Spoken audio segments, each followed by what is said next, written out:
Let's talk right now to Sex Matters Director of Campaigns, that is Fiona McInerney, who joins us to talk about, well, a little event yesterday with the new Green Party MP, Hannah Spencer, in Manchester. A very good afternoon, sorry, good morning to you, Fiona. Good morning, Julia. Thank you for joining us. Now, a lot of people would have seen this in the news, and it's a moment where the Green Party MP, just newly elected only a week ago for Gordon and Denton, she had to be escorted by police through Manchester city centre after a brawl erupted at an event. She was speaking at an event which was about Greater Manchester's Together Alliance, a group apparently against the far right. They're obsessed with the far right, aren't they, the Green Party? They're happy to hang out with the far right when it comes to Islamist extremists, but there we are.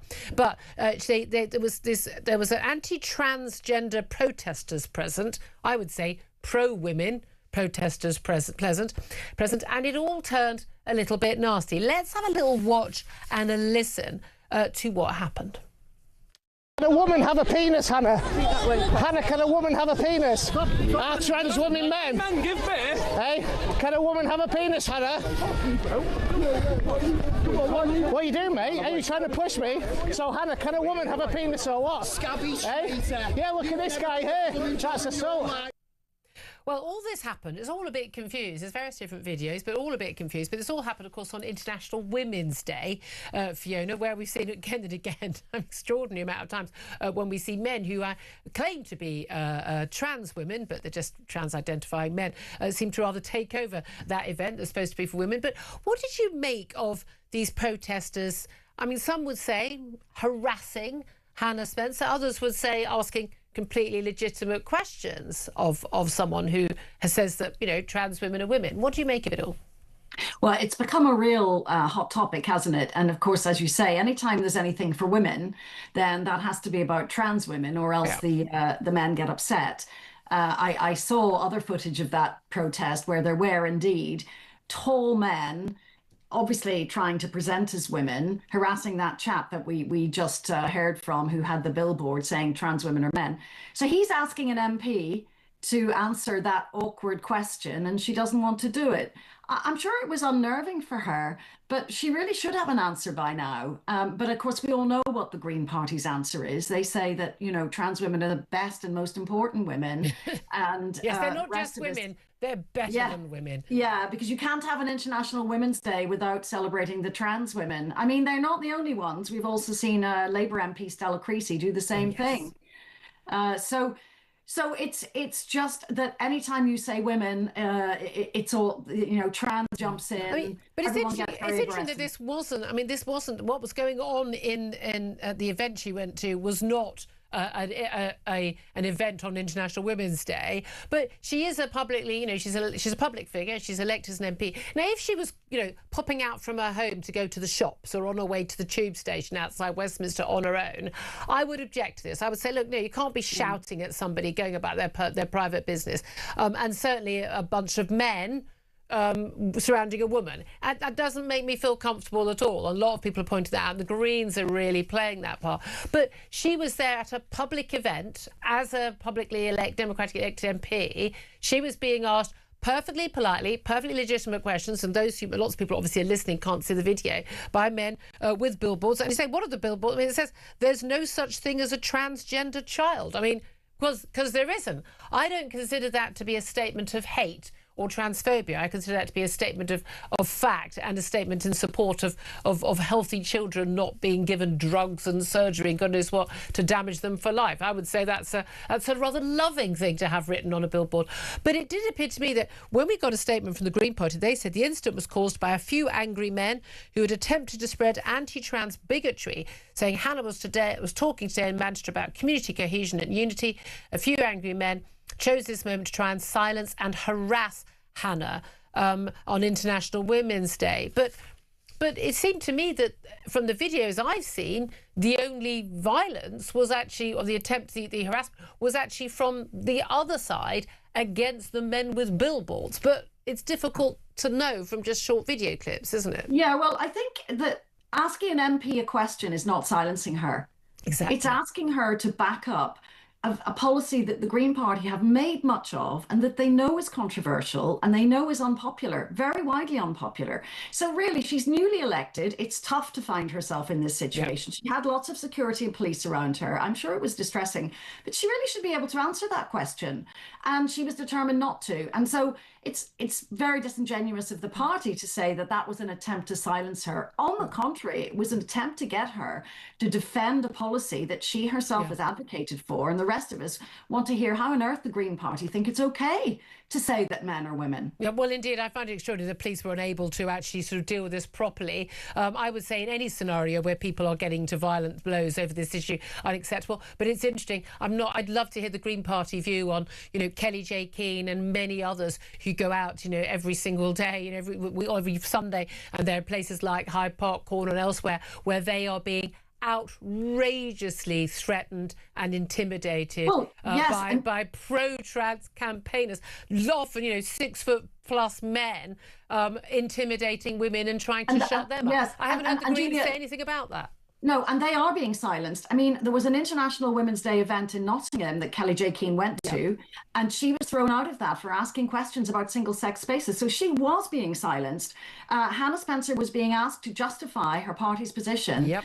She wants to play the victim. Well, that's not a great start to her parliamentary career, is it? No, absolutely not. I feel it's only going to go one way. But let's talk about something, again, we keep hearing little moments of good news that we can get hopeful about. NHS England has paused all new prescriptions for cross-sex hormones to 16 and 17-year-olds after review found previous research into how harmful or beneficial the drugs may be was really weak. Yeah, because we've never had proper research into these things. Now, these are drugs that have been banned for under 16s, apart from this awful trial that's currently being paused, and we hope we'll never be able to get the go-ahead. But the NHS has continued to give prescriptions to 16 and 17-year-olds. 18, people are adults.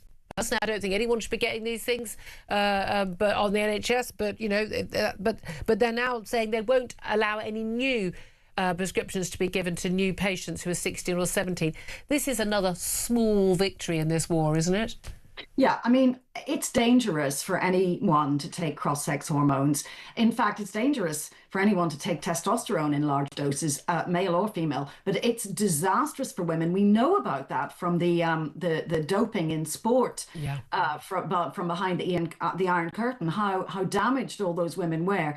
And this was our health service letting unhappy 16 and 17-year-old girls who think they can become men take testosterone in large doses, larger than the doses that were used in doping athletes, because the athletes didn't really want to be caught. Yeah. But these girls are quite happy, and their doctors were telling them it was fine. Yeah. Clearly, that's not a safe or responsible approach. So this is, as you say, a glimmer of hope. It's a little bit of common sense. There was never any evidence to say this is a great idea. At least it's been paused for new patients. But there are a lot of people out there who really need help with how they're feeling about themselves, not to be told that they can just change sex by taking drugs. Because you can't, indeed. And we see so many young people that's happened to who are now saying, like, whoa, what did they do to me? And again, we know a lot of the people who offer these drugs, they're gay. They've got autistic, they've been sexually abused, they've got many other issues, depression and anxiety, and this is absolutely not the solution. Bearing in mind, we know this now, this is the launch of a consultation, I think it's a 100-day consultation period on longer-term guidance over use of the treatment. I strongly say to people, I'll get the link and hopefully get it from you, you can help me with this. Let's just make sure as many people respond to this and make their voices heard, because my God, the pro-trans activists are all over this, and we need to make sure that ordinary people who've got more common sense actually have their say. Fiona McInerney, thank you as always for joining us from Sex Matters. Thank you for that. Benedict Spence, just really briefly, Hannah Spencer. Honestly, the fact that elected MPs are doing this whole sort of charade of going, I'm the one that's being harassed for having views which are incredibly against what the majority of people actually want. No, but also deeply dangerous. This is the thing. The fact that we still are in this position, how many years after this sort of first erupted into the mainstream, that gives you an idea of how broken our political discourse is. That people still take this seriously. Yeah, absolutely. I don't like and playing the victim. And again, if she was in a private outing, I feel very, very differently about it. You're in a public situation like that, you have to answer questions, loves. That's how it works. One of the things, obviously, I'm asking about in particular, we've had Keir Starmer's rather humiliating phone call with Trump yesterday. Apparently, the first time they've spoken since the conflagration broke out. I mean, That's embarrassing. You think Tony Blair wouldn't have been, involved in the conversation beforehand? You think he would have been first person on the phone? I mean, come on. You can have your criticisms, but at least he kind of knew how to be a leader, for goodness sake. Even Boris Johnson, I think, would have managed that, wouldn't he? Donald Trump has, and indeed our Prime Minister, having to confront the idea of these surging world oil prices, oil and gas, and basically, even though Ed Miliband clearly doesn't understand these things, 80% of the fuel used in this country and indeed the world is fossil fuel. So when you cut off the Strait of Hormuz, which is right in the Middle East, and basically a fifth of the world's oil and gas can't get out and they can't send it out, so they stop production, you end up in very, very, very difficult circumstances, because it's this thing called supply and demand. And I know Ed Miliband doesn't understand this. Pretty sure, actually, the Prime Minister and indeed the Chancellor don't understand this. But this is Economics 101. When the supply goes down and demand stays the same, the price goes up. And that is what we are seeing. Now, Donald Trump has said that it's a price worth paying. Basically, a small price to pay for defeating the threat from Iran of oil prices going up. He, of course, has got midterm elections in November. Early voting starts as early as September. So he'll be facing some concerns about that among his own party supporters and voters in America. Keir Starmer today has been out and about at some community centre. Sorry, guys, someone's got to take the hit of the Monday morning visit from Keir Starmer. He has said that he will, he wants to reassure people about the impact of oil price hikes, and apparently ministers are considering freezing energy bills. Remember what happened in 2022 when we saw the invasion of Ukraine by Russia and energy prices just went through the roof, and of course Liz Truss put that little cap on it, and then everyone said, oh, it's awful, when anyone who's in government would have done the same. That's paid for by taxes. We're going to pay for it anyway, but it's going to pay for it over a longer period. Anyway, all that's happening, but I want to know from you, when Donald Trump says that surging world oil prices are a small price to pay for defeating the threat from Iran, what's your reaction to that? Do you think he's right? Are you absolutely not prepared to pay an extra penny on your gas or your electricity bill, or indeed for anything in the supermarket because of this?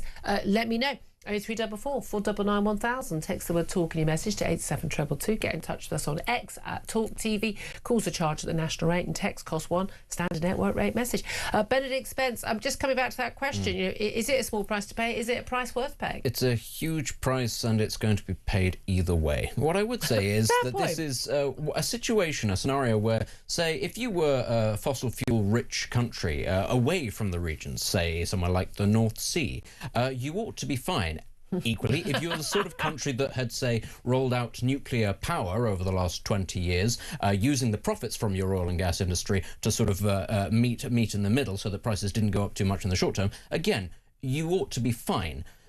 Are there any such countries that fulfill that criteria? Gosh. I can't really think. Do call in 0344 499 1000. Sadly, all of our bills are about to skyrocket, and nothing is going to change. Yeah, so. I mean, again, some of these countries that are being affected with this 24-mile strait being closed in the Middle East, the biggest producers of liquid natural gas. Well, liquefied natural gas. Well, that's what we import because we don't get it out of the North Sea on the same scale. Which we could, but we choose not to. Exactly. We don't frack and we don't do all these things. Tories just as much to blame, by the way, on this one, but Labour even worse. The two examples that you go to, Norway, which shares all of these oil and gas fields with us, and France, which did the nuclear thing, they're both relatively fine. France is able to export nuclear electricity at almost zero cost at wholesale prices because it is so abundant.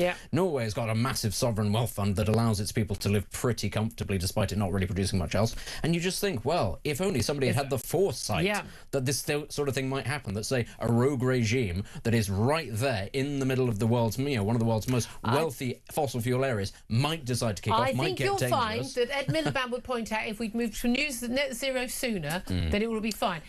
Because apparently Ed Miliband, totally and utterly unaware of the fact you can't make concrete or steel or warships or fertilizer with just solar and wind power. Apparently he's literally the person in charge of this and doesn't know this stuff, which I find, I'm not going to lie, a little bit scary. Listen, I know that we're not a tyrannical country and we don't go in for big, unusual punishments for people, but I will vote for whoever promises to take every single person who has trashed the oil and gas sector in this country and stymied the rollout of nuclear power, takes them all, puts them on a ship, sends them to South Georgia to be banished there forever. Guys, there's lots of wind in South Georgia. Let's build your utopia there. Fill your boots. I'm very much with you that all the people who are voting for net zero and support all this, if you think the world's going to, disaster, and that's what you believe, absolutely fine.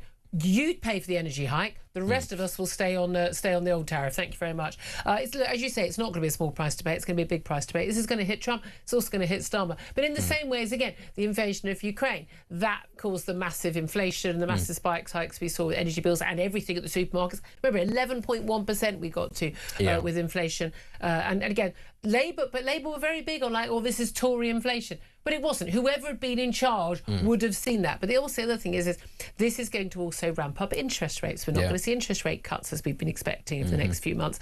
And again, who pay? It's not just your mortgage. It's not just the businesses that have got loans. It's also going to be the government what is it? 110 billion quid a year we already spend just to service the interest on all it. We're not even paying off. This is even worse than those student loans under Plan 2. I mean, this is how bad it is. You ain't never paying that off. So when those interest rates go up, poor old Rachel Reeves, as if we should feel sorry for the chess not champion. Rachel from accounts, she's going to face even worse problems because of this, because of course there isn't going to be any money spare. Do you have any sympathy for them at all? No, I don't. Actually, because they are all part, as much as they might try to differentiate themselves from the Tories, they're part of the same political elite that have the same worldview. Absolutely, couldn't agree more. In terms of, I've been off for the last week, falling down mountains, and as I say, I want to say a big thank you again to Marta in makeup department who managed to. I've got a shiner, not actually from falling down a mountain. It was a troublesome door, and I was sober, and that's my story, and I'm sticking to it. But thanks for great work, Martha. Appreciate that, hiding it for me. But I think going on the YouTube with a shiner, not a good look. I was watching it from afar because I always like to take a week off when World War III starts. But I'm watching it from afar. It's just extraordinary to see just this national humiliation being played out. Keir Starmer can't decide. Donald Trump, okay, look, he says a lot of things, but Donald Trump basically saying, Winston Churchill, we knew that, but then also saying, look, we don't need you to join us now.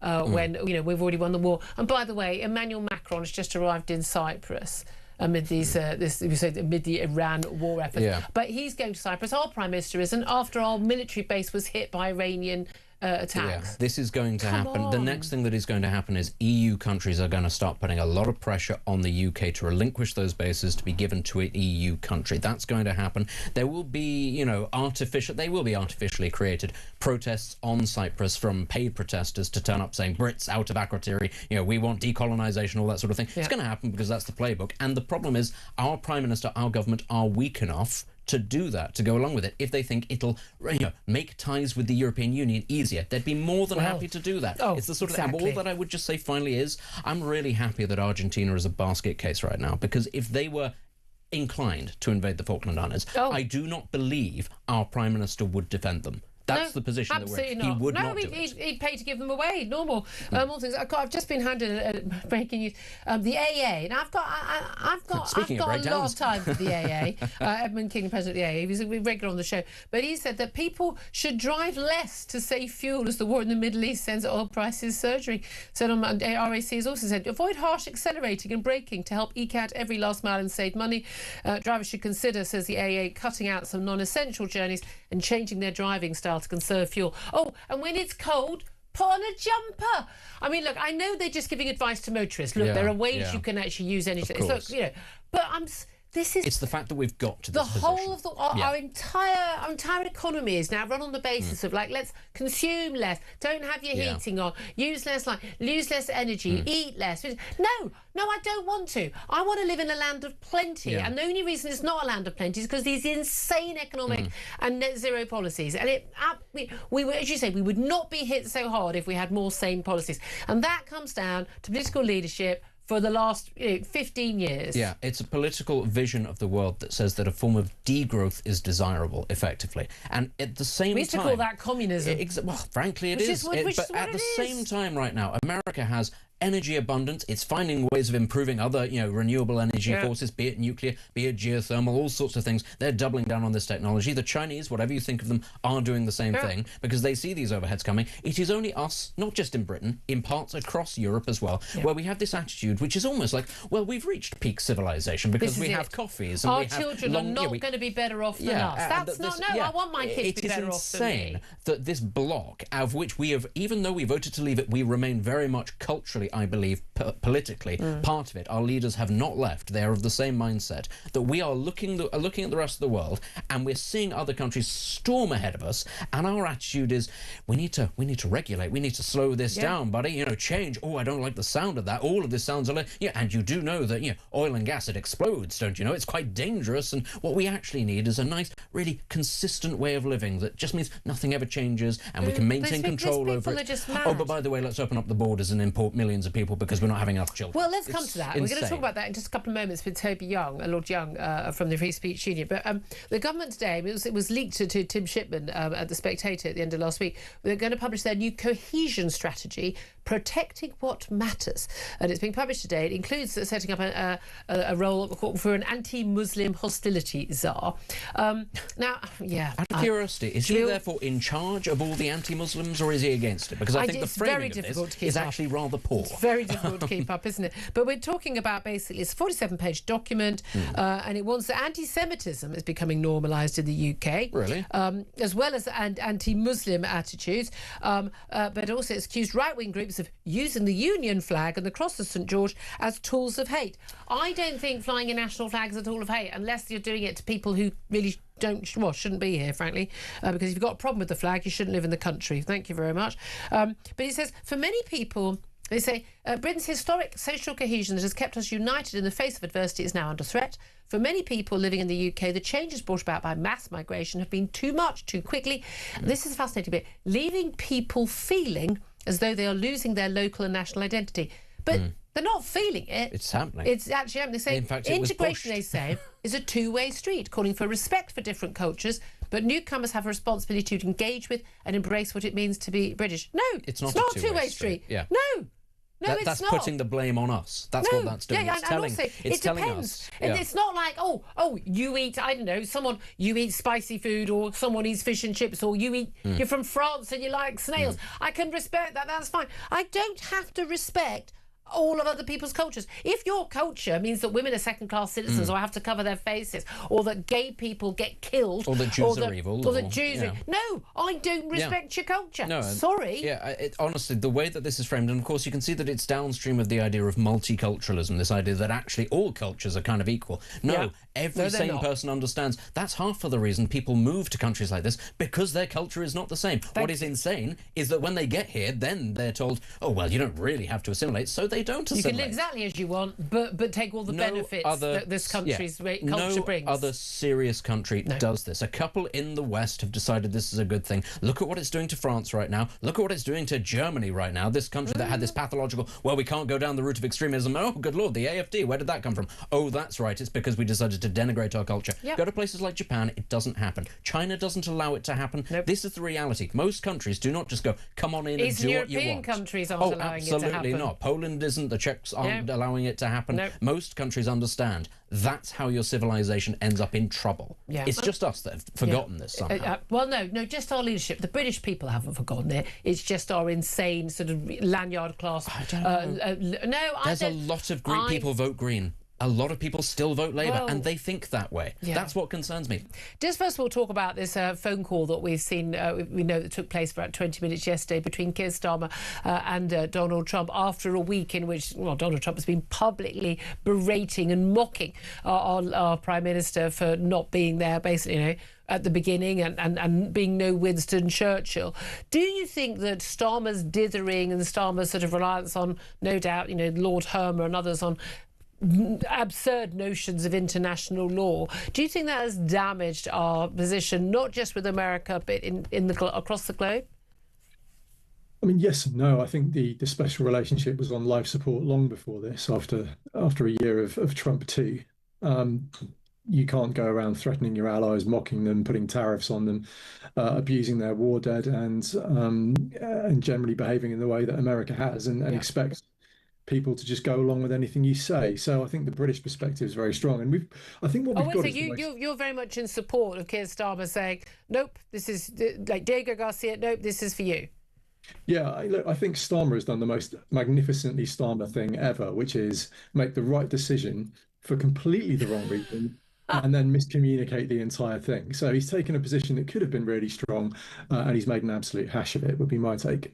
That's very interesting. Yeah, somehow he's bumbled into the right decision. Now, I'm rather with the Tony Blair view that, this is our biggest ally. Iran is a threat not just to Israel, another big ally, but also to its, as we've seen very clearly, its Middle Eastern neighbours, those who've just gone, well, those who tried to play that they're neutral like Qatar, well, they've not been neutral at all. Oops, how's that worked out for you, Qatar? But they have been a threat to us. We know there is some 20 terrorist attacks that have been foiled by our security forces in recent years by Iran. I mean, we should have been joining in an attack on Iran, shouldn't we? Well, I'd turn it around. I'd say, look, what can we actually add compared to two US carrier groups and the fairly mighty Israeli Air Force? Very little is the answer to that. And of course, we have Russia to worry about. As the Americans have been insisting on for the last 12 months, we have to take responsibility for our own security. And so we have. And that means we have other focuses other than the Middle East now, unfortunately. And the final point I would make on top of that is if we're going to do something at all, it should be on the diplomatic scale. We should be banning the IRGC. Yeah. We should be, offering statements of support. There's plenty we can do on the sort of softer side of things that makes us an important sort of ally in this, but doesn't commit us militarily, because Russia is a far bigger security threat to us, and that has to be our focus. And I suppose that's a very point. If America says, hey, Europe, that's your problem, well then, okay, well, fine, but you can deal with the Middle East. What do you make of how this has exposed what, let's face it, people like you have been saying for a very long time, that our military capability is just massively undermined in recent years? And again, it's not just by this government, it's previous governments. This goes way back, 20 years, where we can send an aircraft carrier, but not yet. We can send a frigate, but it'll take 5 days. And if we do send an aircraft carrier, it's going to have to be escorted by a French gunship to keep it safe. I mean, this has been a bit of a humiliation, hasn't it? I think if I'm a British taxpayer, and of course I am, but with my military head off, I'm livid about where my money is going. Yeah. We have the 5th biggest military budget in the world, vastly bigger than Israel's, and yet we're not able to get our force projected around the world. We're not able to put together a coherent response. Now, I'm relaxed about the French escort because we're designed to work with other countries. Like that's not by accident, that's by design, so that's fine.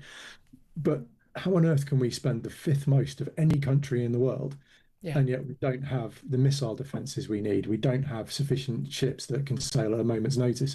We don't have a deployable army division that can go out at any strength for any duration of time. This is catastrophic mismanagement by the Ministry of Defence and the 3 separate forces.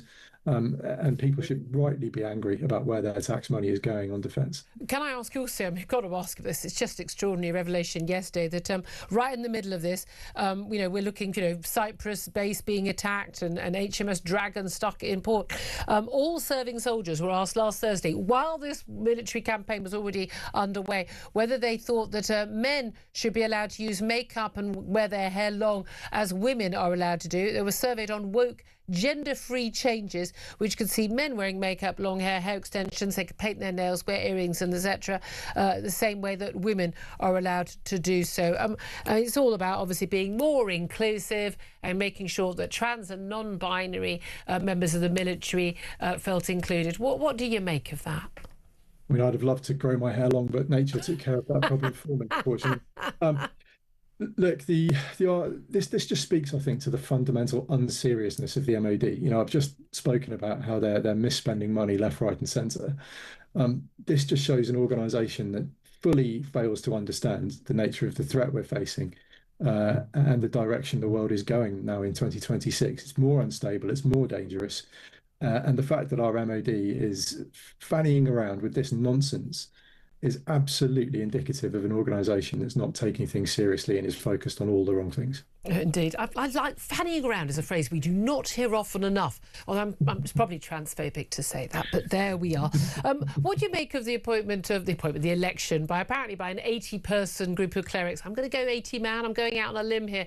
The new Ayatollah. We had an Ayatollah Khamenei who was, I think, thrilled to say, killed in early Israeli and American airstrikes. We then had an interim leader. He was a goner too. Now the Ayatollah Khamenei's son, Mojtaba Khamenei, has been appointed the new supreme leader. Donald Trump has already said, nah, not happy with him. He's not going to do. How long do you give him? How long do you think he's going to last?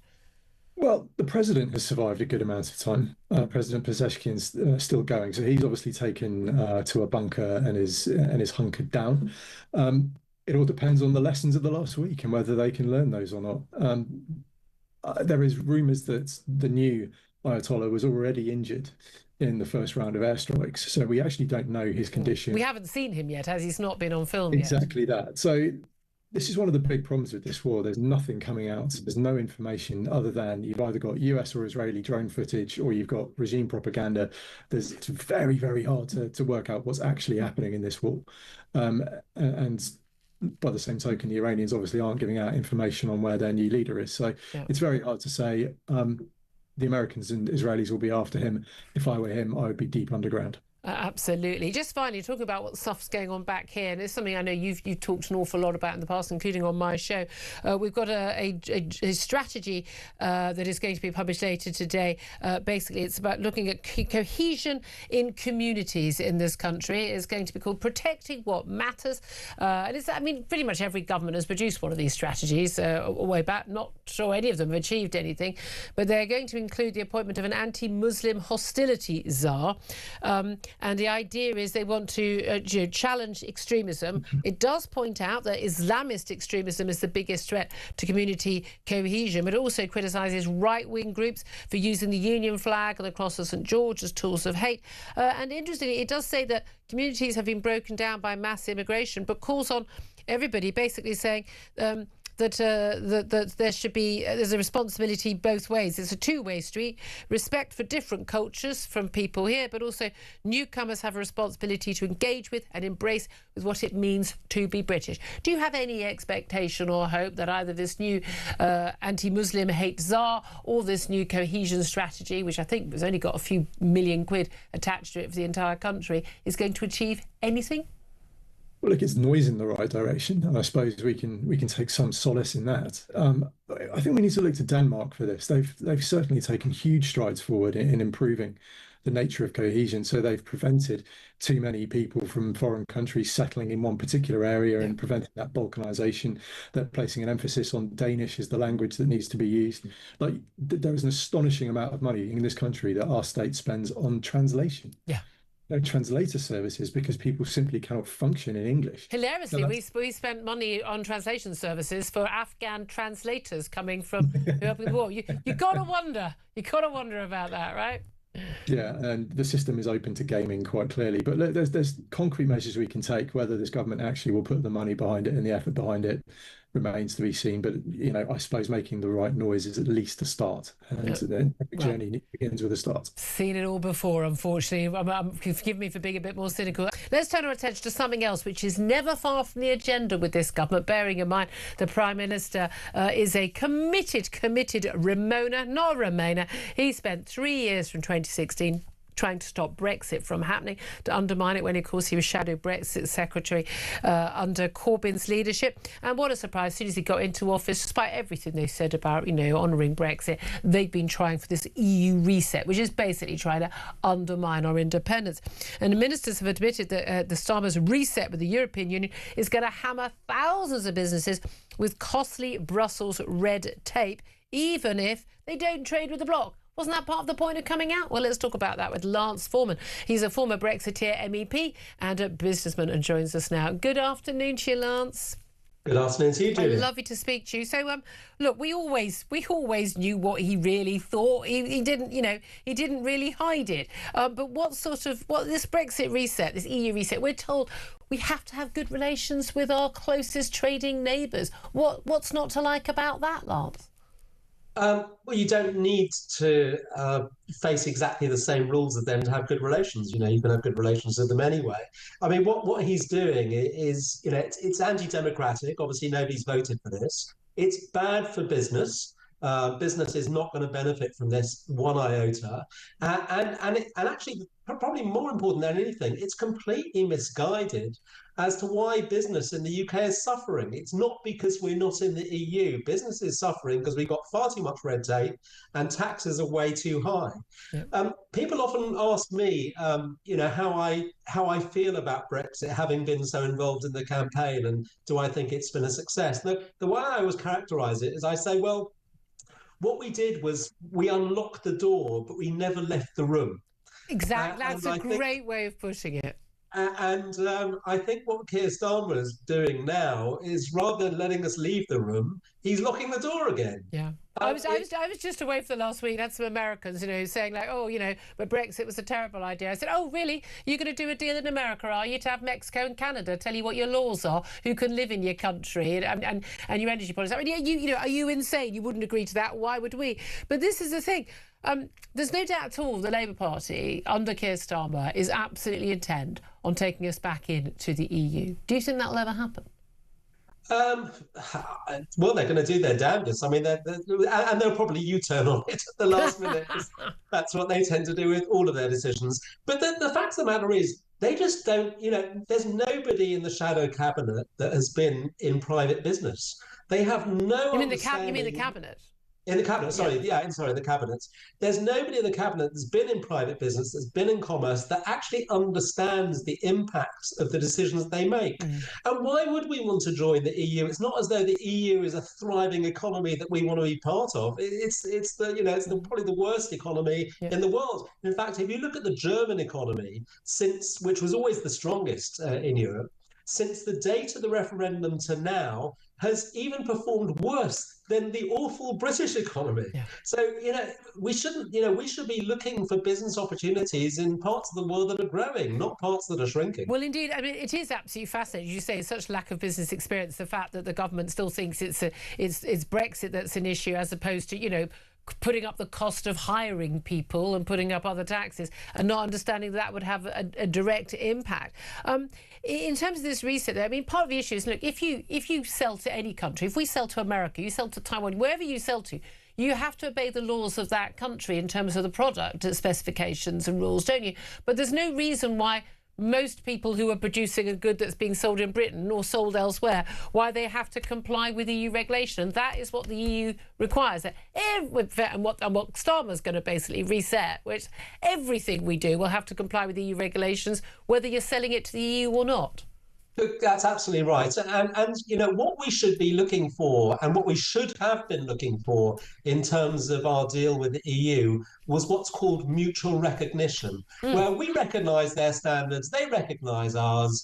Broadly similar. You know, everybody's happy, but what they want is harmonisation, where you have to have exactly the same standards. And how mad is that? For, you know, 90% of businesses in the UK don't even trade with the EU. Why should they have to follow EU rules? You know, when French tourists come to the UK, do they say, "Oh, I'm sorry, I can't eat in your restaurant because your restaurant doesn't follow French rules and it follows British rules"? The whole thing is nonsense. It's a protectionist racket, and that's why we left. That's why we had the biggest democratic vote we've ever had and decided to leave.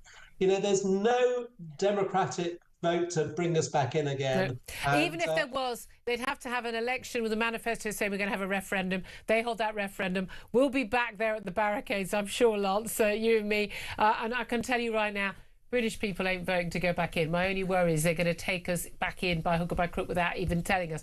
We've been talking an awful lot about this freedom of speech, and it's posed by this Islamophobia issue. We'll come back to that in just a couple of moments. But first, I do want to talk to you about removing jury trials. We've got a big vote in the House of Commons today. It's the second reading by MPs in the Commons about the proposals for various different criminal justice reforms proposed by the Deputy Prime Minister and Justice Secretary David Lammy. But among them, there's some very sensible ideas there about, you know, improving, getting things through courts quicker. But among them is this idea that we should scrap jury trials for all of cases that don't face a more than 3-year jail sentence. We've seen a letter from a huge number of former judges, retired judges and current lawyers basically saying, I mean, warning that this is a terrible idea. 3,200 lawyers and 22 retired judges saying that this is a very, very, very dangerous move and that it shouldn't go ahead. David Lammy says that, look, we've got massive delays in the court system. He says that criminals are walking free because of these delays. So who's right? The 3,000 lawyers and judges are right.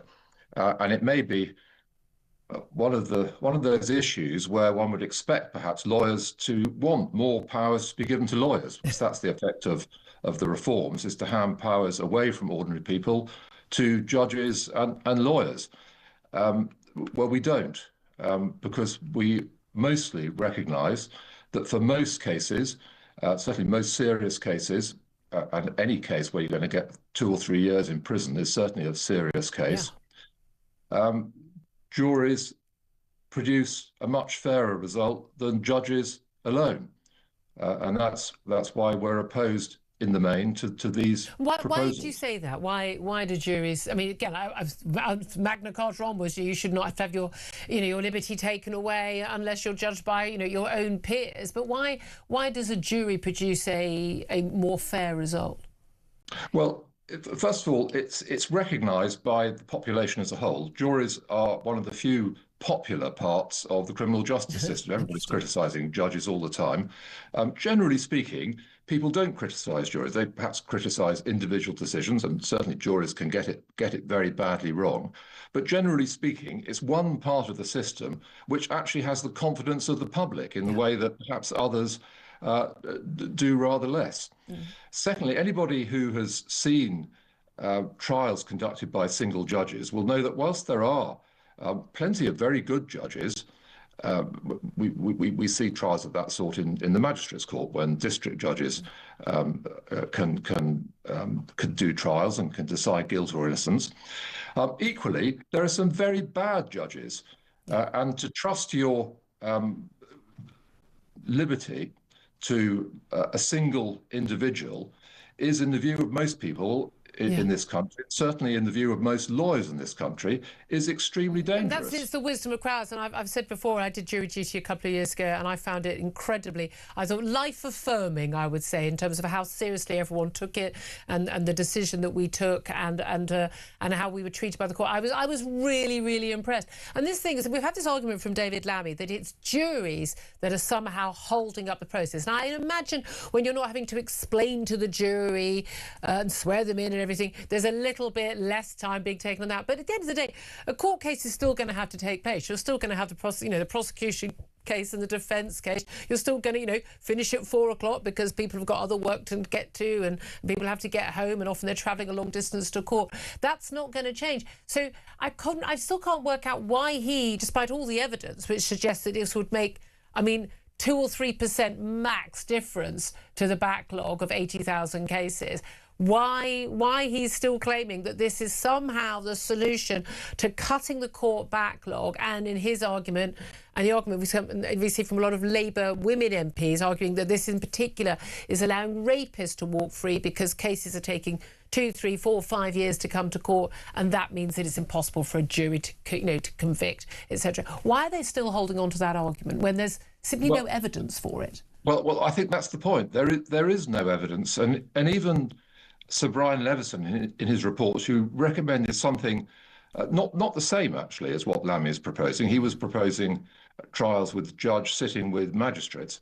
But even Levison accepted that there wasn't really much evidence. He said it was his opinion that this would speed things up.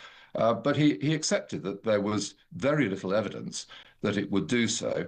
And the problem is that there are other delays that are built into this proposal. For example, judges will now have to give reasoned judgments, and it can take a long time for a judge to write a reasoned judgment. Yes, they have to sum up at the moment, and people might say, well, summing up a case is a bit like giving a reasoned judgment. Well, it's not, because they don't have to make any decisions when they're summing up. Yeah. A lot of a summing up is almost giving boilerplate directions, which are given in every case, and then a swift summary of the evidence. That's very different from writing a judgment explaining why somebody is guilty. Yeah, whereas or why a jury, not guilty. You have your vote and you agree, you disagree, and then you come out and say guilty or innocent. We don't have to. We don't have to absolutely. Give our yeah. And so we simply don't know how long it's going to take to adding to the delays while we wait for verdicts. Or are we going to speed things up and say, get on with it, judges? You know, don't take your time over this. Just come up with a speedy judgment without really thinking about it. That's not justice either. But one of the things I find extraordinary was the tiny number of cases that do actually go to Crown Court and do go to juries, because the vast majority of cases are dealt with in Magistrates Court. Huge number of cases that do go to Crown Court, the option, miraculously on the day of it actually, you know, before a jury is actually going to be, assembled, people suddenly, as the clerk in my court when I was on jury duty said, they suddenly miraculously remember that they are indeed guilty. They plead guilty, and then they don't actually have to have that court day, just a sentencing day. But what would actually... It happens the other way around, Julia, as well. It happens really? The other way around, when the prosecution miraculously realise that actually their case they've decided to look at properly because of someone's the imminent finally paid attention. Yeah. Exactly. They might realise that the other way around, that their case isn't quite as strong as it looks. And in fact, no case ever looks weaker than just before you go into court on either side. People suddenly spot weaknesses in their case which before they hadn't really thought about. Yeah, that's a very good point. But I mean, what would actually speed things up and lead to better decisions? I'm afraid it does come down to money. I'm certainly not blaming this government alone, because it's been the case for years and years that the Ministry of Justice has been underfunded. It's been a source of cuts, more so than almost any other department. Yeah. And the chickens have come home to roost, I'm afraid. It's a big problem. But money, I'm afraid, is at the root of the problem. And that is money as in to pay for the lawyers, to pay the judges, to hire more people, hire more court clerks, open more courts. And we know that a huge number of courtrooms in courthouses every day, simply there's no one sitting there. So of course there's a delay because you're not using all the courts. Absolutely, and there's been a bit more money for that. But there are also now shortages of lawyers to prosecute cases. I mean, 10 years ago, it was pretty much unheard of for a case to go ahead, not to go ahead because a lawyer couldn't be found, a barrister or a solicitor advocate couldn't be found. That, I'm afraid, happens quite often now. If for example, a case overruns or a lawyer is ill on a particular case, there's no one else. Then the clerks are in my chambers or somebody else's chambers ringing around almost all around the country to find an alternative. Very often, nobody can be found. And if that it can't be found, well, the case doesn't go ahead. Yeah. But again, that ultimately comes down to money, because young lawyers don't see the criminal law as a particularly attractive Well, certainly with the travel and the hours and the low pay. I mean, again, people forget these people are often on pittance when they're doing legal aid. Barely even covers their travel costs. You can understand why. Yet again, more figures on people who come to this country to make their life who are not perhaps an economic benefit to us, Laurie. Thanks for joining us.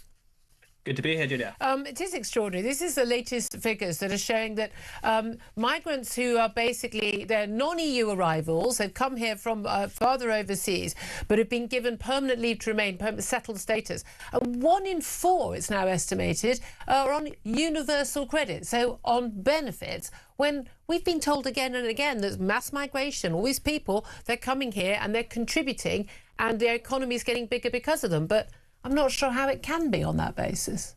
No, absolutely. And what we have to put that in context there is that that's actually about twice the rate of British nationals claiming universal credit. So this is an extraordinary number. Of course, yes, we're told that this is economic rocket fuel that's going to benefit our economy in various ways, that they're filling gaps in various sectors of the economy. Yeah. But it's really beginning to look like something of a Ponzi scheme, I'm afraid, Julia, because if you're bringing people in, but then they are not necessarily working, and you're having to pay all these benefits out from the native taxpayer base, then how can that possibly be benefiting the fiscal situation in the long term? And so, I mean, that's, yeah. This is one of the things. This has been a debate. You know, and I'll write about this in my column for The Sun, and then we'll have loads of complaints, and I have to prove the figures on the official figures showing, you know, but there is no net economic benefit on average, you know, overall from the mass migration we have seen. But this is something that government after government has been telling us was a benefit. And even when Boris Johnson, you know, put rocket fuel under our net migration figures, one hopes at least he was told or thought that it was going to be an economic benefit to the country. But basically, once you do it per capita, every extra pound is a benefit, but once you add the number of people, then, you know, actually to the extra money, you realise actually overall we're getting poorer. But do you think the governments, you know, the Home Office, when they hand out these visas and when they give approval to people to stay, do you think they are aware of these figures, or have they just had their heads in the sand as well? I think they certainly have for a very long time. I think increasingly we are sort of making them aware of it by drawing attention to this in so many ways. And it's certainly true that the way that bodies like the OBR and the Treasury have modelled this for a long time have been not really to look at the fiscal impact over the life cycle of these migrants, but merely perhaps the year they arrive, when maybe they aren't getting benefits yet, but they may be later on. So that's something that absolutely needs to be looked at. I mean, we're told we've got an ageing society. We need to bring people in. Of course, those people will also age. And we'll also claim it. But also, again, a lot of those stats have been based on the one person who's got the visa to come and work, even if they're often doing low-paid work. Maybe very vital work, working in the care sector, but nevertheless relatively low-paid work. But of course, if they are bringing in a wife or husband who doesn't work, and they've got 3 or 4 children who are going to school and clearly not working, they are, as a group, not a net contributing. Absolutely, and that's why it is beginning to look like a Ponzi scheme. I think the government is becoming more aware of this. This is why Shabana Mahmood is talking about restricting the ability of in particular, the recent Boris wave of mass low-skilled migrants to get indefinite leave to remain. And that is very, very important. That's really a looming fiscal disaster, with lots more of these migrants, the 3.8 million or so let in during that period. And those people would become eligible to apply for leave to remain. And then at that point, they become eligible for the same benefits as if they were British. Quite. Well, we should say it is actually quite likely that many of them will already be finding ways to claim benefits through various sort of Homeless Persons Act and other housing benefits and things like this. So it's not completely true when some lefties will insist that there's sort of no recourse to public funds. Nevertheless, once you get that status of indefinite leave to remain, that does entitle you to a whole basket of goods, frankly. And this is why it's very important for the government to get a grip of this. But the difficulty that Shabana Mahmood, the Home Secretary, is facing at the moment is that there will be a lot of Labour MPs who have a lot of migrants in their constituencies who are going to put a lot of pressure on her over this. So she needs to really hold her nerve here, because it's partly an issue for social cohesion and so on, as we've also heard this week from the government's new announcement about this. But equally, it's a real fiscal problem that is only going to get worse if it's not dealt with. And now, I mean, you and I've discussed this before. Remind our audience that whether you support what Australia is doing or not. We very strongly support what Australia is doing, not just Australia, but 25% of countries around the world, including local neighbours like France and Denmark and so forth. So, yeah, we have a problem here of addiction, mental health, etc. And when people have an addiction, we try to break that addiction. But look, the House of Lords has already voted that we should ban social media sites for under 16s. And I'm sure when after they've exhausted every other possibility, the House of Commons will make the same decision eventually. But look, it's a slow process. They're slow learners. We're damaging our children. I mean, I would say we should have slow processes. General rule, laws made, knee-jerk are often not very good laws. But there was a lot of talk from the government there was to be a wait and see. We'll see what the Australians do and see how that works out and how people can get around it. We've had organisations like, the NSPCC and others say, look, we're just concerned that children who are not allowed to go on social media media, they're just going to go into darker, more dangerous corners of the internet. We're better off kind of regulating what they can see on these sites. And we've certainly seen this in Australia where, you know, look, kids can get around this stuff much better than their parents could ever, or their teachers could ever understand how they do it. They're using VPNs or the like, and they're able to go on and see stuff that frankly is even more terrifying than the stuff that's going on social media. Isn't it better for us to have more regulation of you know, so you buy a phone for your kid is on social media, that kid's account, and parents need to be much stricter about this. We need some parenting going on, literally, you know, controlling if your kid's account, then the, you know, the algorithms and all the stuff, they need to be much more tightly controlled. Wouldn't that be a safer way of dealing with this? No, it probably wouldn't work either. Look, Why we need not? to support. Well, because as you say, children will generally speak have many children run their parents. Many children, adults these days, I think, are afraid to stand up to their kids. I agree with you. And it is also true, I think, that yes, you know, you can ban things and the ban doesn't work. We ban alcohol for under 18s, you know, and we ban murder. It doesn't work, of course, but it sends the right signal. And on the whole, it will work for most children. And the message parents want to hear, and this is what the Australian Prime Minister is saying, we need to back our parents. Parents need to say to their kids, look, you can't go onto social media because the law says you mustn't. That gives parents some backing. Yeah. If I had my way on this, I would ban ownership of mobile phones for under 18s. That would solve the problem. Yes, some would get around it. So when you see a kid on it, of course, a lot of parents want their kids to be on their mobile phones because it keeps them quiet. It does.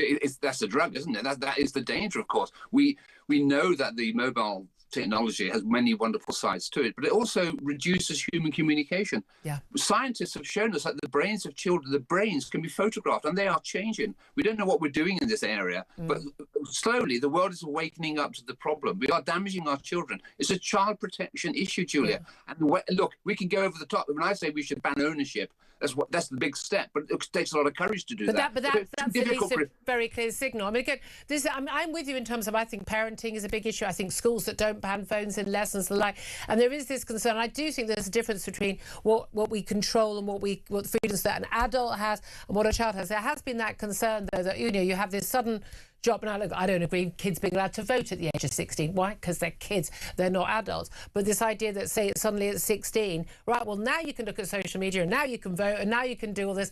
And actually, they're still not equipped at 16 to deal with it. But you've got this sudden cliff edge drop. But I suppose you could make that argument about alcohol and cigarettes and everything else. Yeah, exactly. I mean, children have to be introduced to these things eventually. But there's a real problem here. It is a child protection issue. And people say, look, it's really difficult to do this. Why should we not do it because it's difficult? We could stop children running into the middle of the road to hit by a car or a lorry, when sometimes parents will smack their legs for doing that. Yes. It's in the children's interest. We must have confidence. Adults need to have confidence that children don't always know best. And as for the voting age at 16, that I think is absurd. We should raise the voting age, not lower it. I mean, we're certainly on the same page on that. So I know Toby Young from the Free Speech Union was leading this. They spend an awful lot of their time representing people at the Free Speech Union who've been accused of such non-crimes. But tell us how significant this vote is, because there are a lot of votes that happen in the Commons and the Lords that don't actually lead to any change. Yeah. Well, this was actually debated on Monday night, very, very late. And the way the system works, it wasn't voted on until the early evening last night, then without any debate. And of course, over that time, we saw a lot of presumably pressure being put on by government. And so it ended up, rather than the Lib Dems having said in committee stage that they would be supporting it, they then changed their mind and voted against. So it was really on a knife edge. Yeah. And we won the vote thanks to the really marvellous speeches and work that Toby Young has done. Well, I mean, 227 to 221. Yeah, I mean, that's extraordinarily close. Votes.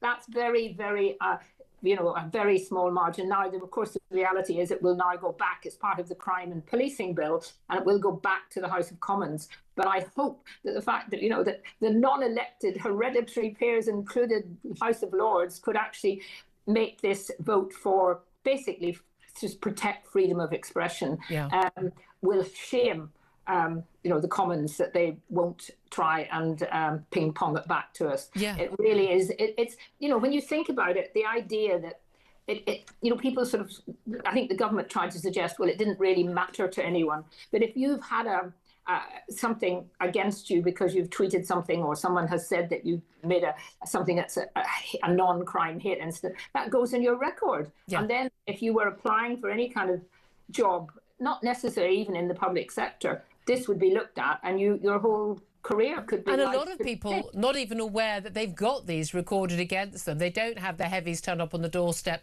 and question them, but they don't even know. I did a freedom of information or a subject access request to see whether after Alison Pearson, in fact it turns out it wasn't a non-crime hate incident she was being arrested for, or questioned about, it was actually an alleged, completely falsely alleged crime. But various people, we all friends, said, well, look, let's all see whether we've got them. I was stunned to discover that I don't have an NCHI recorded against me by the Met Police. I'm actually disappointed, frankly. I think I've obviously been not getting up to no good enough. But Toby Young, in his speech, Lord Young said to the Lords, he said, examples, and again, this is the thing, an NCHI is defined as an incident that falls short of being criminal, so therefore it should have nothing to do with the police, given that they don't investigate actual criminal acts, but is perceived to be motivated by hostility or prejudice towards a person with a particular characteristic.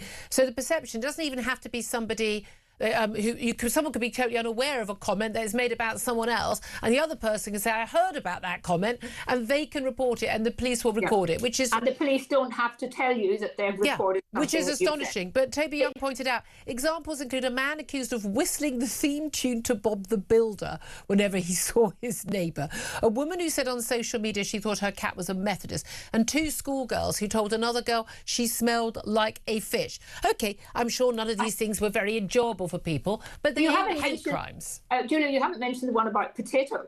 Someone was called potato because they were, Irish, and somebody made a joke about calling them potato. I mean, it's a silly joke, but anyway, that's the sort of thing. And I think what the public have seen is the police spending really quite a lot of time, and we know they've been spending a lot of time in actually checking out some of this ridiculous suggestions. So, when you don't get a policeman coming along when you've been burgled or you've been knocked down in the street by somebody stealing your mobile phone, this really is ridiculous waste of police time. And let's hope this is the beginning of the end of it. I'm just never as hopeful as everyone else about this, because again, we've had 2 Tory Home Secretaries try and get rid of these and ordering the college policing not to carry on. But they are a captured institution, as is virtually every chief constable. You don't move up the ranks in the police forces unless you tick all these boxes. You're obsessed with rainbow lanyards and you're absolutely convinced that the biggest issue in this country is people saying things out loud that are true. I mean, we have a problem in this country with our institutions. Is there any evidence that's going to stop police doing this? Because we know even if someone doesn't end up with a record, even if they don't end up with it being recorded, because this is to ban them from recording it, people are nevertheless intimidated into silence. Well, the College of Policing has actually been under a lot of criticism, the way they've handled this from the beginning. They have now begun to accept and say that it needs to change. And there should be more of them. Yeah, exactly. But the pressure is on there, and I genuinely have to say that the Free Speech Union, which Toby Young coming into the Lords put in by Kemi Badenoch, has actually been a brilliant way of people to feel that they've got that protection. People are joining up because the FSU has taken numerous cases, as you know, and I just think we have to be absolutely clear that we cannot leave on the statute book. What went through last night now means that it's a statutory obligation that this cannot be kept in. Well, let's hope it works out. But who knows? All I can say is I'm not a fan of the House of Lords, but with you, Toby Young and Claire Fox in it, I am. Kemi Badenoch, the leader of the opposition, the Tory leader, has just said in a statement, in any normal circumstances, the Prime Minister would be resigning. He's been shown to have lied to the Commons. Labour MPs now need to consider their position and ask themselves whether this man should be leading the country. Do you agree that this whole affair and the Mandelson tranche of papers that came out yesterday has exposed that the Prime Minister did lie, and he's shown poor judgment in appointing Mandelson as our ambassador despite the security vetting and the advice from aides? And should he go? Absolutely, and I think we've been talking about a question of judgment. Excuse me. This is not a question of judgment; it's a question of deceit. And I think that what we have is a Prime Minister who is deceitful and will happily lie or refuse to admit the truth, which is the same thing, about things which are abundantly evident. And, you know, we've had this, the reports in papers like the Times today talking about how Jonathan Powell, who is, after all, Downing Street's security advisor, warning Starmer that they've always had problems with Peter Mandelson. I mean, he'd worked with him. You and I have witnessed most of them. I have more than you, but you know, when he says that Peter is always a disaster, we always end up having to fire him. That is what he told the Prime Minister, and he is his closest security advisor. This is not a matter of him, Keir Starmer, wondering whether he should or should not appoint the man. He knew all the facts. He was not misled by Peter Mandelson, who lied to him. Well, we haven't seen that document. That's the one thing, because there's a criminal investigation ongoing.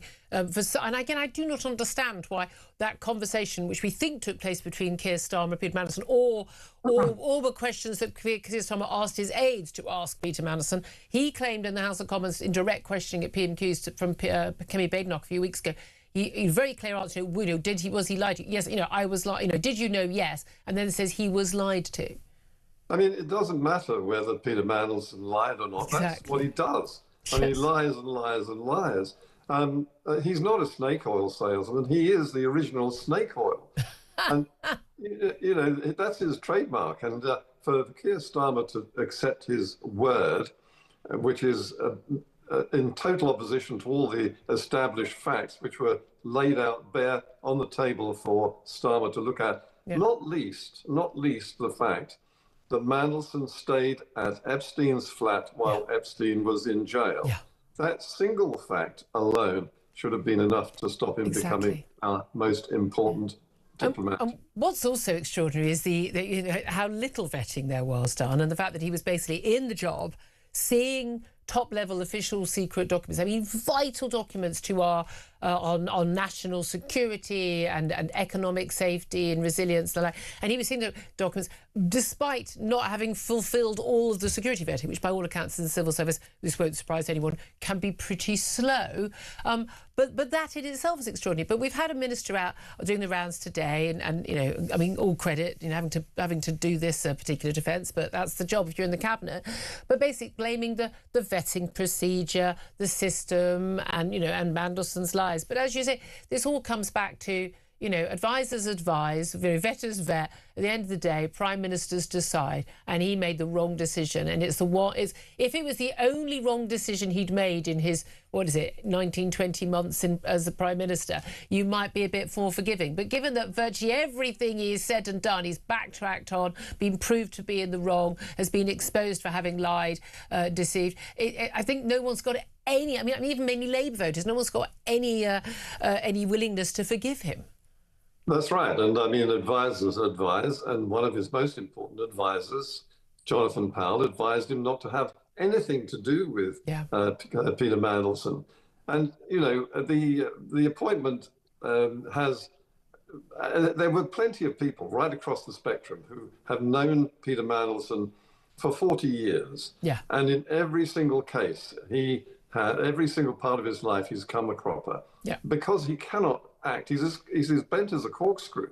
And all of the evidence now abundantly establishes that fact. To have anything to do with him. And what I wonder, Julia, and this is quite an important point, was it in fact because of Peter Mandelson's known relationships with Jeffrey Epstein that he was appointed the ambassador in the first place to the court of a president who had his own links with Jeffrey Epstein? I think that's a very interesting point.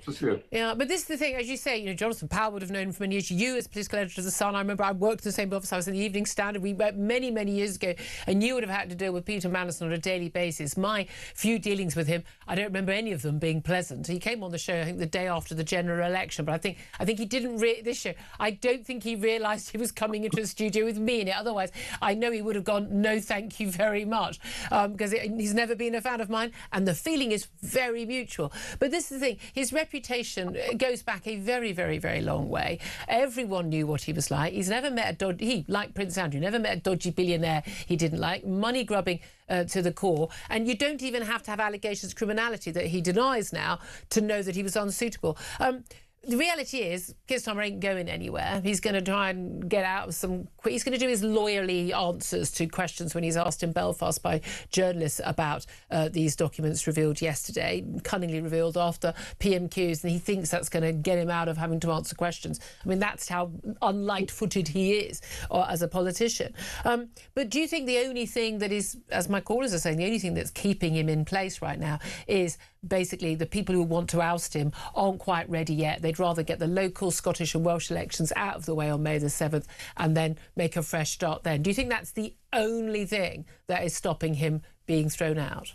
Absolutely, because those people who might succeed would have to have that blood on their hands. I mean, because they're going to do badly in those elections, whoever is the leader, even if there's by some chance someone who is going to end up as a good leader.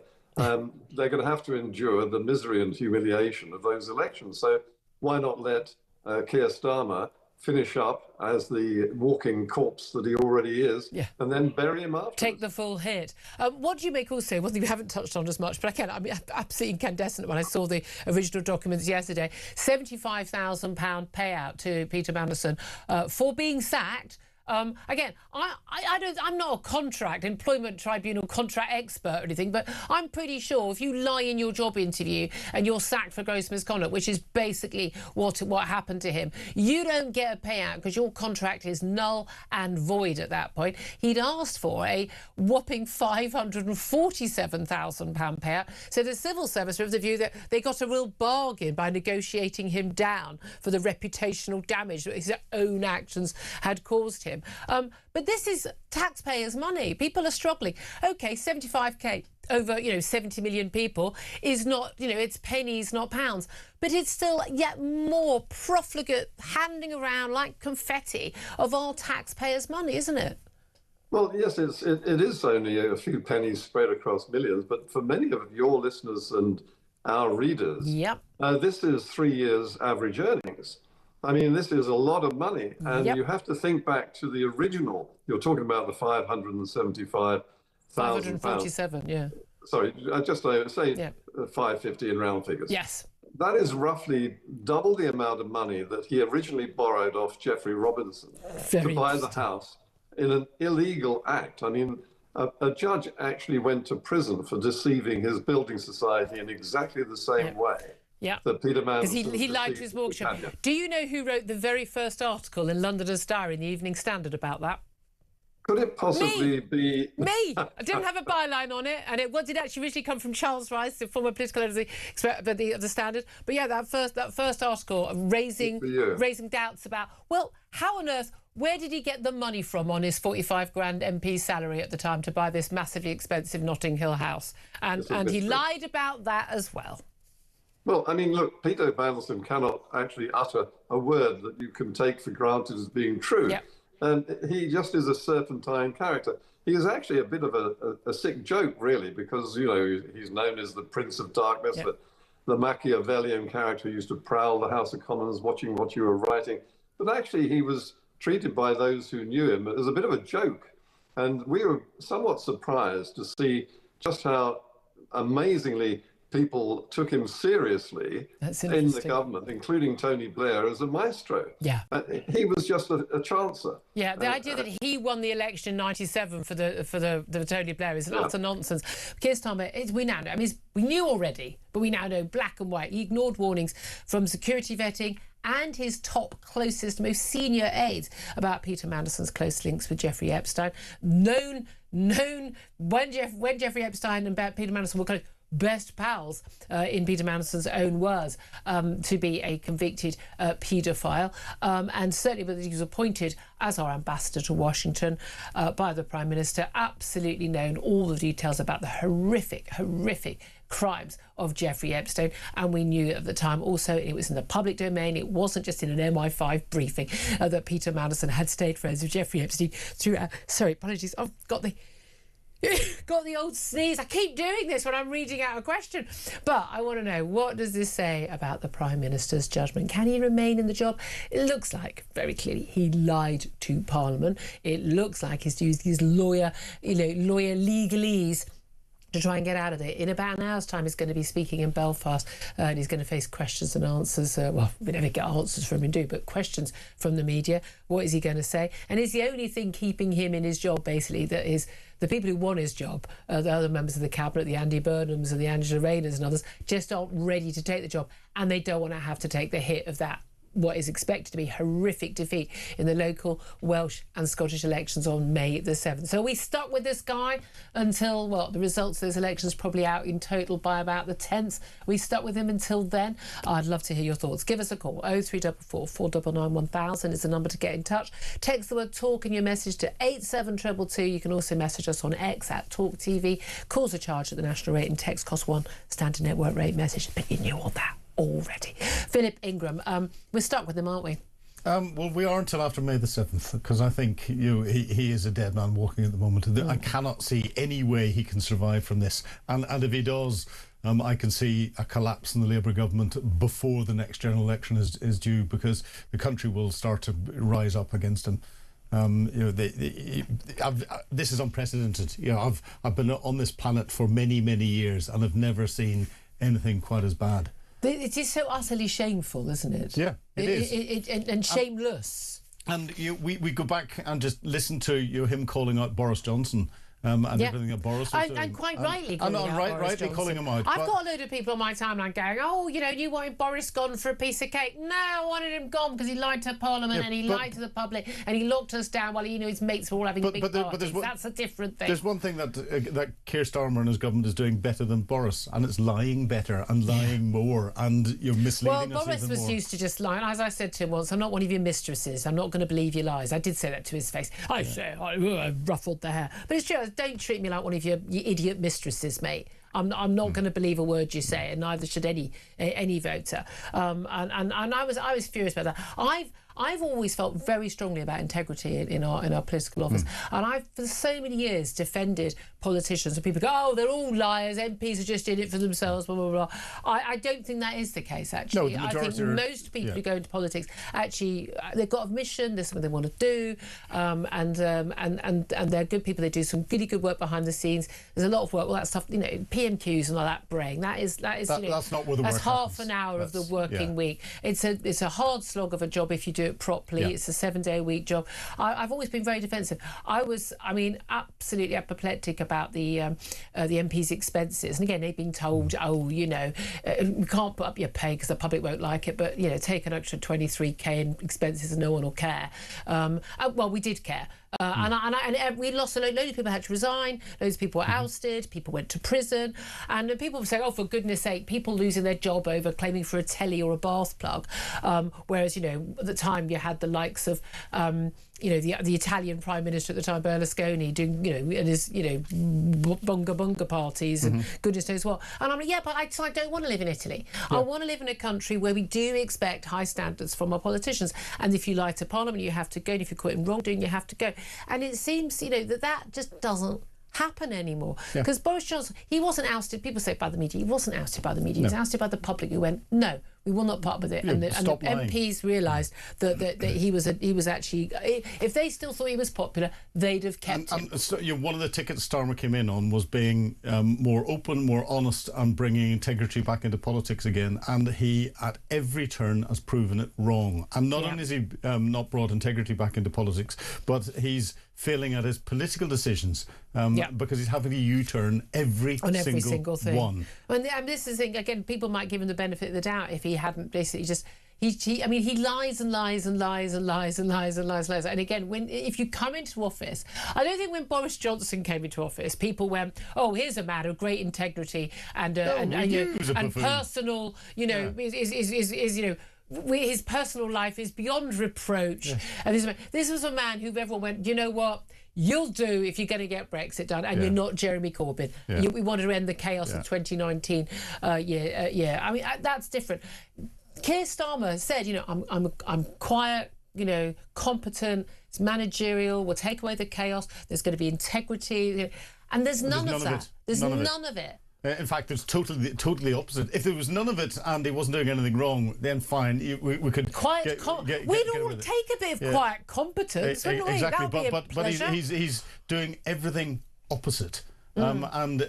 He's trying to give that veneer of credibility. But worse than that, he's doing everything opposite. He's got no integrity. Yeah. He's got no backbone. He's got none of the skills you need to be a prime minister. He's got no beliefs, no philosophy. And look at the number of ministers he's lost as well. But he's got none of that. But he preens himself like the sort of moral peacock that he claims to be, as if I spent my life fighting injustice. I spent my life defending violence against women and girls. Oh, but you're appoint a man who was utterly dismissive of allegations against his best pal, who was known to be a prolific rapist of girls.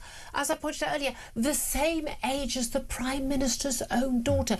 I do not bring in politicians' children. I don't want them on the leaflets. I don't know why they bring their wives and husbands to work at party conferences and have them kissing them on the stage. I don't want any of that. I don't want them taken on foreign trips. I don't bring my husband to sodding work. He's got his own life. I mean, it's weird.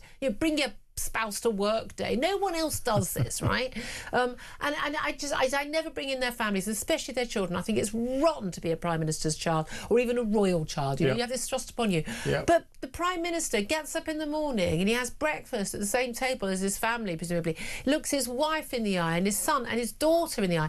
The daughter is the same age as the girls who were being raped and beaten and threatened and basically held captive by Jeffrey Epstein for years at a time. And he thought it was okay to appoint someone to the most senior diplomatic role that we have in this country, our ambassador to the US, who was best mates with someone who did that. And this isn't guilt by association. This is if you make excuses for that and you think it's okay, what are you telling people about your values? The behaviour you walk past is the behaviour you accept. Thank you. If you are part of a crowd where one of the members of the crowd murders someone, then you can be prosecuted for murder yourself. There's a criminal act. Exactly. And therefore, he is, by appointing Mandelson, by being an apologist for Jeffrey Epstein, throwing himself into the same pot as almost condoning what Epstein's got up to. It's just wrong. Yeah, I mean, exactly. And obviously they thought he was so brilliant. And again, we've got people like Nigel Farage. Joint enterprise, sorry. Yeah, joint enterprise, that's the law. You're right. I was trying to think of that as well. There are lots of criticism from Labour people going, well, what about Nigel Farage? He said that Mandelson would be good for the job. And these documents, interestingly, Peter Mandelson says that Nigel Farage might be quite useful in terms of his links with, all big mates together with Donald Trump. But I mean, look, the end of the day, Nigel Farage wasn't Prime Minister. No. At the end of the day, he wasn't the person who made the decision. And if Nigel Farage was Prime Minister and made that appointment, I'd be saying exactly the same. The same about him. Yeah, and everyone jumps up and down and says, why are you holding Starmer up and you're not holding Farage up? Well, Farage is the head of a party with less than 10 MPs that hasn't achieved very much apart from what's in the. Well, they're still ahead of the polls. In the polls at the moment, it's in there. But when he's in office, he will be held accountable. Exactly, he's not even leader of the opposition at the minute. But Keir Starmer is the leader of this country. He is the Prime Minister, and therefore has to be held up to that. Ignoring the advice of the security services, the head of the Foreign Office. Well, they didn't even go through the security services properly. If you read through everything, the vetting is quite shocking. The vetting's completely shocking. I think I vetted McLeaner when I hired her more than they vetted Peter Mandelson. Probably. I mean, genuinely, I need to see your passport to know you're legal. You're legally able to work here. As part of my battalion in Germany, I had a vetting unit. We vetted everyone across the whole of Northwest Europe, and I've seen what the vetting process is. And what sort of thing would that involve in the military? I mean, and I would like to think, given that the level of stuff that Peter Mandelson could see was such high level, economic, defence, security, it's military and civilian. They'll have gone in to get him because it quotes this. I can now quote it. Quotes this in the document. That he had to have an enhanced DV, he had to be enhanced develop vetting. So it's top secret and above top secret. You had to have another clearance on top of that, which is called STRAP, which gives you access to intelligence from, very sensitive intelligence from our allies and from different agencies and all the rest. And he'd have had to have clearances above that even. How do they do that, though? Right. Are you looking like, you know, every single bank statement for 20 years? Yes. You literally have to produce everything. Bank statements. They will interview your friends. They'll interview people that. So hold on a minute. So when Peter Mandelson said, "I've no recollection of that 75," didn't he get 70,000 from? He'll have had to justify when he had 70,000 from Epstein, which we knew about a few weeks ago. Okay, in the Epstein files, and Ronaldo, his partner, then I think that went on to be his husband, had 10 or 15,000 to pay for a massage course, a physio course or something, as you do. I mean, really, when your husband's a multimillionaire, really.